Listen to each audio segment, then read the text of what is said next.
It's a rainy Wednesday afternoon here on Airline Drive. Hello, everyone, and welcome to the Afternoon Wrap. Thanks for logging on to NewOrleansSaints.com. Rob Nice, pleased to be joined by John DeShazier. John, lots of transactions today, including the re-signing of wide receiver Andy Tanner. They released fullback Austin Johnson. They also re-signed Chris Carr, and that's due to placing cornerback Patrick Robinson on injured reserve due to that freak injury. So lots of things going on here on Airline Drive. Well, you're having a lot of attrition, especially defensively. You're having to shuffle in bodies, and unfortunately, we've lost a couple of guys, to season-ending injuries. You got some guys nicked up on the defensive line. So just like Jay Richardson was re-signed last week, another guy who was a late cut, who the team really liked, Chris Carr, also has to come back because of that injury to Patrick Robinson. They liked him in training camp, liked him in preseason games. Unfortunately, it was a numbers game with him, but now he's back in the fold.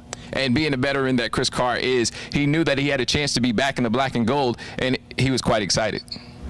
I was in Minnesota. I was working out still, and yeah, I was just hanging out when I got the phone call. I was hanging out with my son, actually, and I had a feeling that there may be a possibility of me coming back here.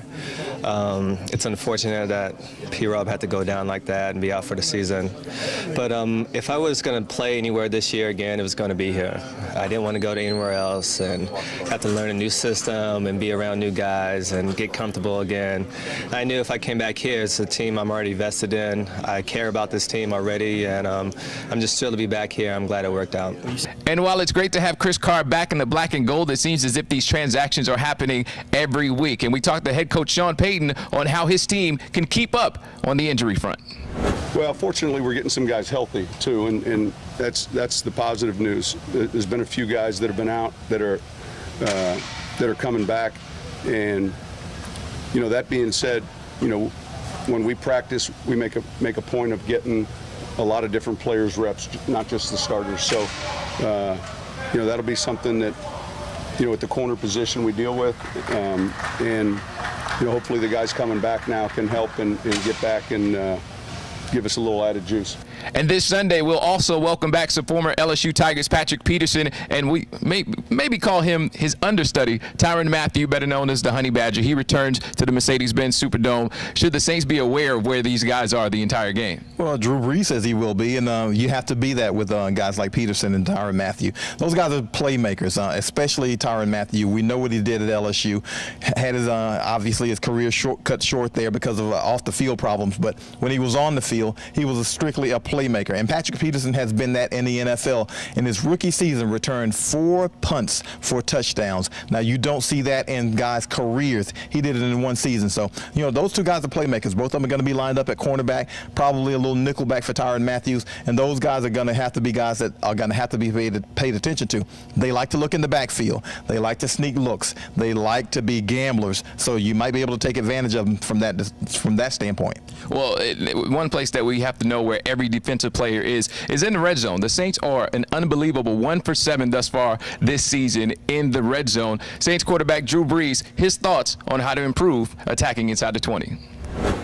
At least 2 occasions it's been penalties. We get a couple penalties that set you back, and the field is already compressed enough at that point, and challenging enough to get 5 yards, much less 15 or 20 when you set yourself back. So we've got to do a better job with that, and I think just overall execution. We've certainly had some opportunities and just haven't taken advantage of it yet, and eventually that'll bite us if we don't get it fixed. So something we're working on. You kind of feel fortunate that you guys have been able to pick up 2 wins with some red zone struggles, yeah. Considering how well you guys typically. No, very fortunate, very fortunate. I mean, we pride ourselves on being able to sustain drives and convert third downs, and then obviously punch it in the end zone in the red zone.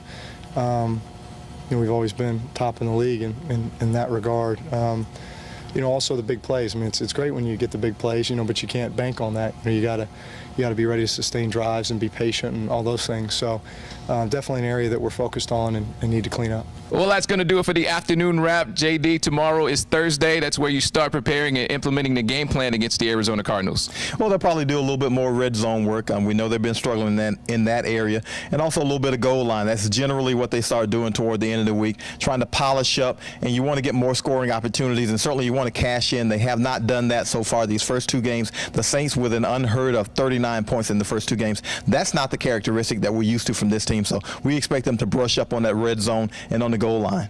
Well, that's going to do it for us right here. Tomorrow morning, you'll see JD for the morning report, and we'll be back right here for the afternoon wrap. For John DeShazier, I'm Rob Nice. Thanks for logging on to NewOrleansSaints.com.